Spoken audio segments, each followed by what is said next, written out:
alakise bango musala anyaya longo na nzela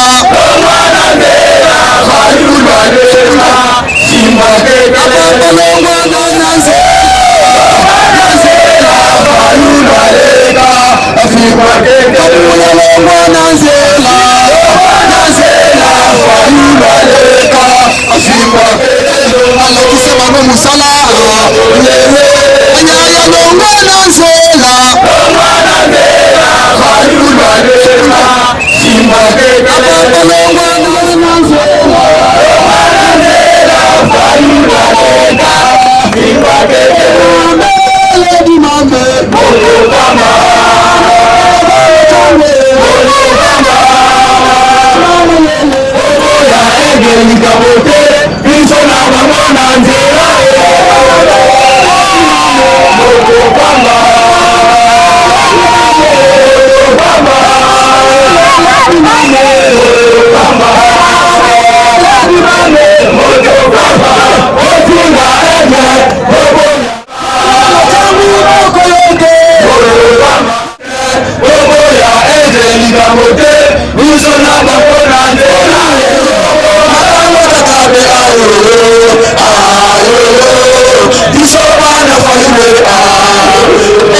Merci Bolani, papa océan, présentation à Sali. mais na korectifie moke biso toza na parti eza na discipline na biso ezali ndenge nini nyonso ebalaka na base nga eza exécutif nga na kopresente bino secrétaire général secrétaire chargé de la justice nga moto akopresente ye azalaki exécutif awa amati mais atikeli biso base yango ezali biso na paipai na moninga mosusu donc moi rectification otika nano secrétaire général oyo chargé ya justice azwa parole nga moto nakotisa ye olandi ezali kongo donc nakokoya awa te océan za te na bali konéglige non il faut tola na hiérarchie ndenge ezali aza mokonzi na ngai nakopesa ye parole mpo lobi tozalaki na réunion oyo tolobi kuna ye aza juriste ayebi ye akendaka azali représentant na biso na niveau ya bapresse nationale comme internationale ayebi akososola bino makambo ndenge tolobi donc ndenge ezali awa kaboyi azali bilobaloba ok constitution wana ezali bien fait mais bango bayebi français te bayebi kointerprete yango te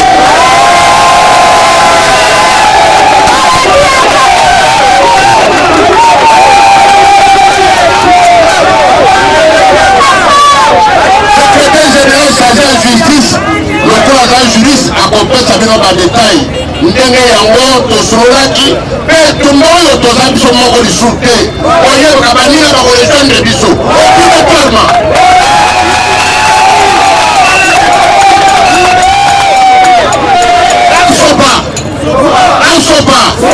asosola ongana kotika parole na moto oyo atali justice akotetaye bino ndenge ezali makambo nyonso ezali tozali na réunion ye moko akidi sur terrain akoyebisa bino polele donc merci mingi nakanisi tokote monopolize parole te natiki maloba na maître Musa asosola ayebisa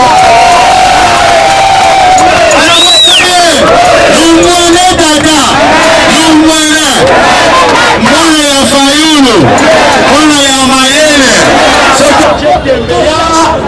soko chetembeya, ya simba constitution na mabo, simba constitution na mabo, na ngambo wana batanga te, problème nde yango, il faut le vérité. Professeur, apesi livre, atangisa.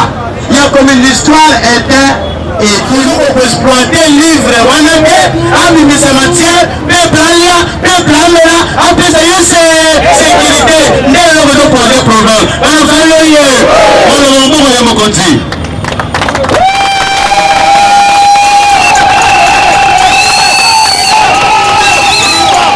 ona moto Fayulu oye bana ya Lamuka oye bana ya Changu oye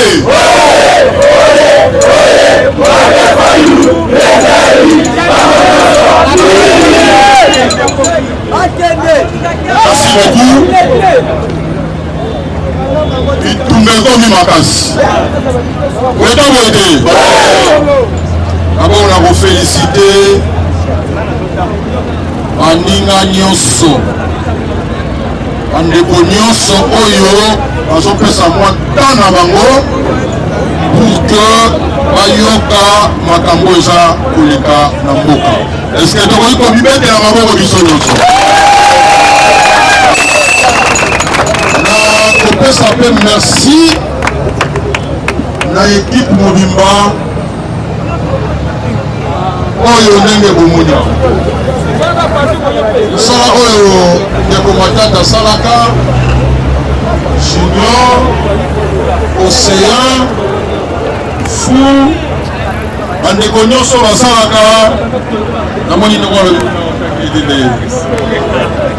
Patrice mpe biso nyonso toza kose complete boyeta boyete ezali volonté mpe bolingo ya mboka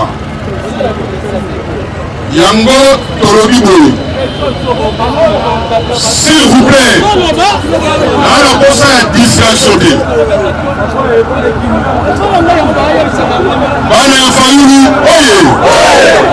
Il faut passer attention à la bateau distraire.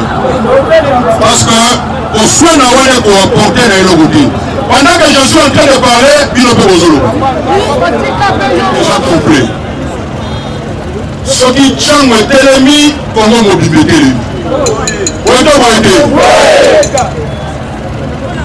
Exécutif, biso omoni mokonzi na ngai Tchango oyo aza awa présent apresente biso po tolobi na minute oyo moto oyo akendaka bokila tiaka makelele pampampa te bongo to bongo te biso nyonso toza lisanga. C'est-à-dire que il faut respecter mon temps. Le président élu Martin Fayulu. Il faut qu'on apprenne au peuple. Si moi, vous n'avez pas de l'IPK. Oye, maman, on a somi balé. Aussi, nous peut côté au Kuna. Maman, on a somi balé. Maman, on a somi balé. Et il dit qu'on a dit ça que dans un lycéma. On a amené la voyée matin, mais il y a un matin. Parce que du Toumba ya Fayulu et chaud. Peut-être qu'on va abandonner à monter. Tu vas pas avoir aucun déboulé. Si ma tozongi bou. Est-ce que tu as dit? Si on a entonné d'un bout, tu vas pas aboyer, tozongi bou. Et lui, on a saqué. Comment les a unis? Comment? Itumba ya Fayulu, c'est le fait réalité. Itumba ya Fayulu, c'est le fait réalité. Itumba oh, c'est le fait réalité. Itumba oh, c'est le fait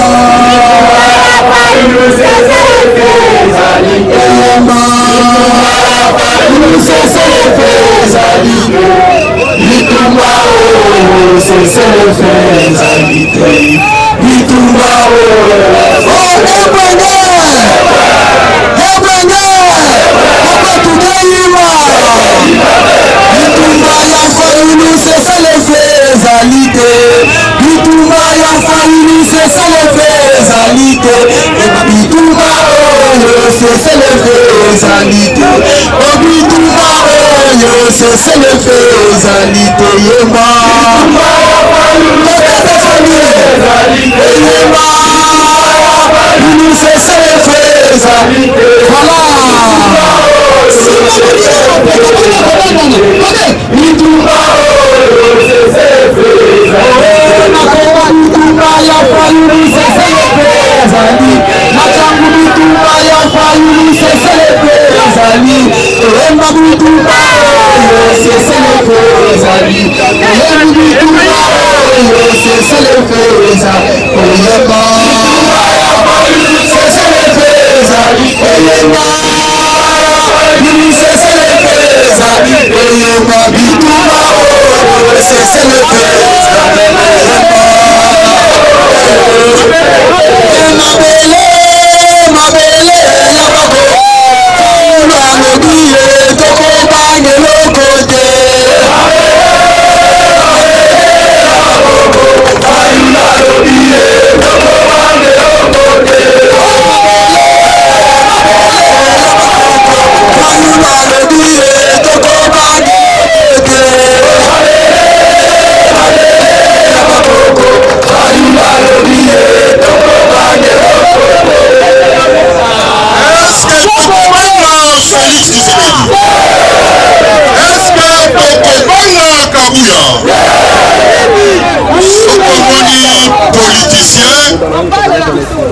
Ayebi pour interpréter la constitution TSN l'été.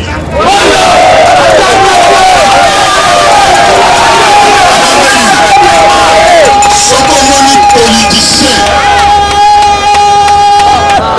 Azokoka pour interpréter violation de la constitution, c'est une illettré politique.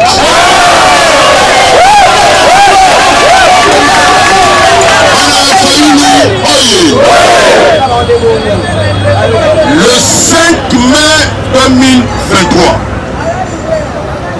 le Conseil national au Mwanamboka Martin Fayulu Salaki a monaki déjà Moussika.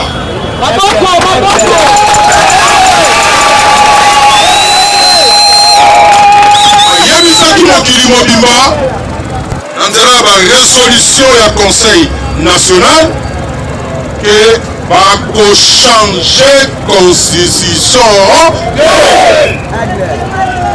Ayebaki kende ko Tshisekedi lokola koki kogere mboka te, lokola apesi mai na population te, apesi nzela na population te, asombi masuwa te, apesi courant te, asombi avion te, asombi moto te, afuti bato te, apesi misala te, suka na ye ekozala aluka achange constitution.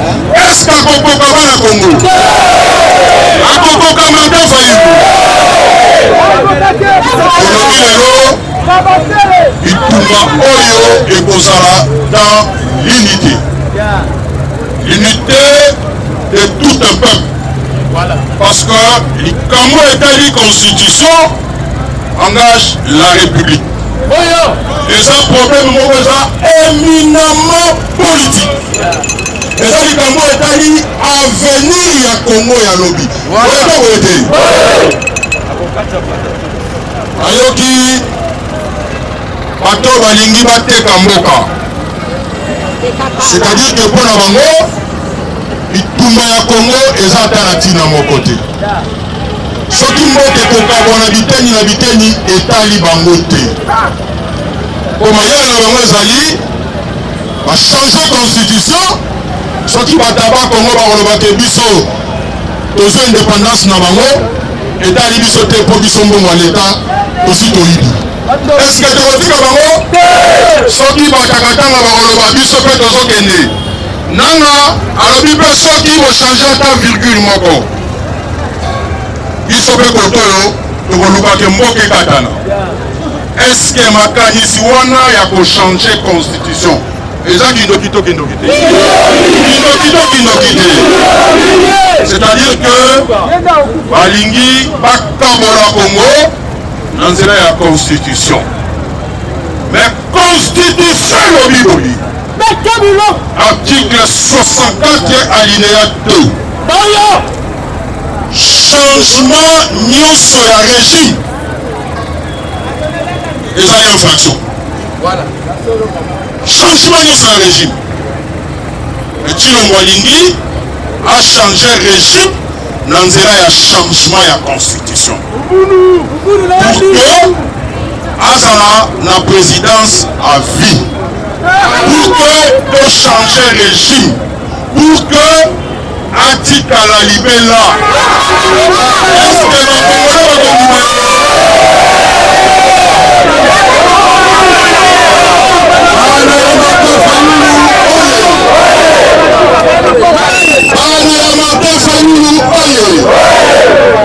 asali nini pour le peuple congolais? Asali nini?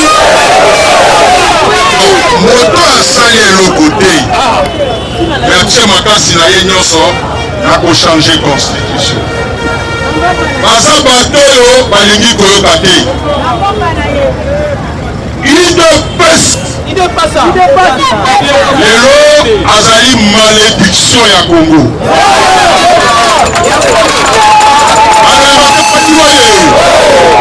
UDPS lelo azali malédiction ya Congo. Parce que sous l'UDPS tomoni ba M23 bakoti. Voilà. Est-ce que elle bazaki pouvoir à Moïbi? M23 azalaki na mboko yo bakotisi bango. Sous l'UDPS abengi Kagame azali moninga malamu. Moto azali koagrese yo akoki kozala moto malamu. malédiction pour la République. La biso tolobi boye tokokende na bango ti na suka. Tokokoma na bango ti na lifobo. Bana changu oye. Toplanifie makambu ndenge constitution ya mboka esengi mpe ndenge mipeko ya mboka esengi. Longola kobanga soit kanda, soit kanda. Et puis kanda on est dans la constitution. C'est l'alinéa premier et article 154. Alors biso Monique moto aza kosakana na mboka faut télémela. Eza kanda to kanda te. Discussion nyonso eza autour ya ba article ya constitution. Bata IDPS bakini TV. Bakini par radio. Abandi l'article 217. Souveraineté ya mboka ezali oteka territoire te.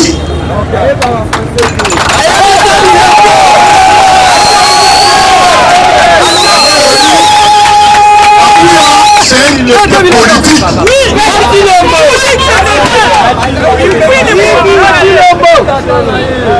Soki toza lelo na SADC eza parce que article 217 ya constitution ezali mpe na baconstitution nyonso ya mboka oyo article wana ezali. Atoke na Benin okomona yango, atoke na Sénégal okomona yango, atoke na Togo okomona yango. Mpona nini? Soki lelo tolobi ke toza na coopération économique na Angola ezali mpona article wana. C'est-à-dire que souveraineté oyo biso tokomaki kozala nango mpona tozwa mbongo ya douane tolobi totiki yango, bango mpe batiki biso tokokotisela bino mbika, tokokotisela bino manyoko, bino tokopesa biso savo.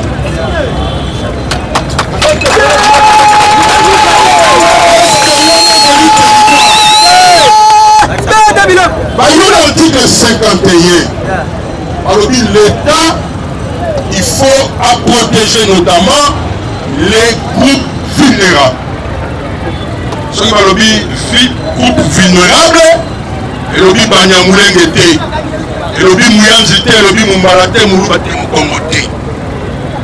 Groupe vulnérable eza lokola bato tobengaka ba deux fois. Oyebi ba deux fois. L'État ça na droit ya koprotéger bango. Mais bato ya UDPS ata bamoni eloko ya pembe bango il faut baluka koloba te wana eza pembe te, wana eza mwindu. Est-ce que tokoloka bango? Namoni bautilize balobi ndenge nini l'État oli azala propriétaire, non, le droit de sol. L'État nde aza le droit ya sol, mais constitution lobi l'État exerce une souveraineté permanente.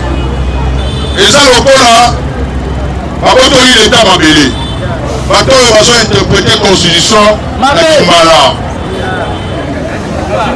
bazo interpréter constitution wana na kiyanti. Yoka mwana Martin Fayulu bana ya Congo oye exercer une souveraineté permanente eleki kozala na droit ya sol, eleki yango musika. Mokolo ndako oyo aza kolo lupango aza droit de propriété. Yokani aza na droit de propriété. L'État droit na ye eza kosuka awa. Mais l'État ata ndenge ndako eza bongo constitution elobi akoexercer droit ya souveraineté permanente eleki kutu l'État azala droit ya sol na sous-sol. Ça veut dire que mokolo oyo l'État koloba ndako oyo kozala lisusu te akoaplike loi oyo babengaka na lopoto expropriation pour cause d'utilité publique.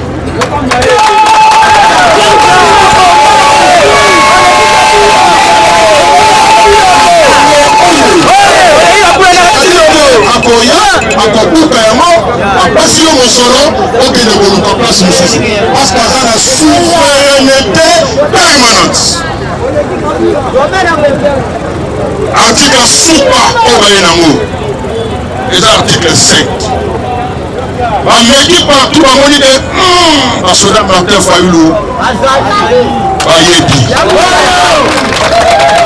omwana ya aigle eza aigle oyo ete balobi tokochange constitution po peuple il faut kata likambo tokokende kaka na référendum parce que balobi la souveraineté appartient au peuple congolais bainterpréter constitution na Guillaume bana ya Congo oye référendum ezali élection référendum ezali élection souveraineté wana ya peuple ezali à décider librement à voter bakambi na ye na nzela ya élection ya moyibi. Est-ce que soki élection ya moyibi esalami soki similaki élection esalami wana peuple exercer souveraineté na ye pour que tokende na référendum il faut tozwa seni ya sika il faut tozwa loi électorale il faut tosala identification ya baélecteur il faut tosala enrôlement mandat ya seni oyo esesila mandat na ye olobaki adima tokokanga ye akosala kaka tokokanga ye il a hypothèque la république olobaki na ndanga ke il faut akangama bayokaki te bamoni place tokomi donc bazoloba makambo oyo bazomaîtrise te bilobaloba et biso peuple congolais il faut tozala averti nyonso wana na nsima nango ezali que il faut basala passage en force parce que baza na ata argument moko te po bachanger constitution opportunité ya kochanger constitution eza te sinon ya kondima ke balkanisation esalama na mboka ya kondima ke mboka ezala divisé ça le peuple ne l'acceptera pas. Voilà pourquoi au lancaki idée ya cohésion nationale va décider va étouffer yango.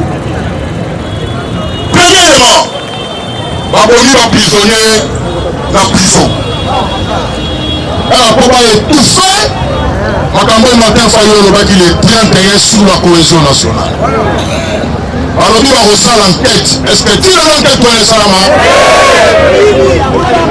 aluki ndenge nini babimisa babrigand en violation de la loi oyokaki procureur général après la cour de cassation alobi na baprocureur généraux oyo nyonso alobi bokangela ngai baevade okanda wana ezali c'est-à-dire que makambo nyonso basali mpo babimisa bato esalama en violation de la loi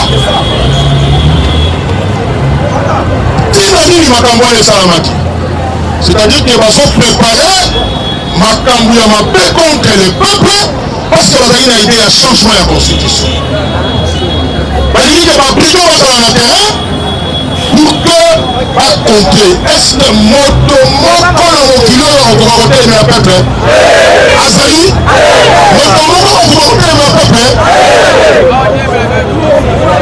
amoni ke ezosimba kaka te alobi tosala baétat généraux ya justice maseki ati kolakisa bolumbu ya bato kuna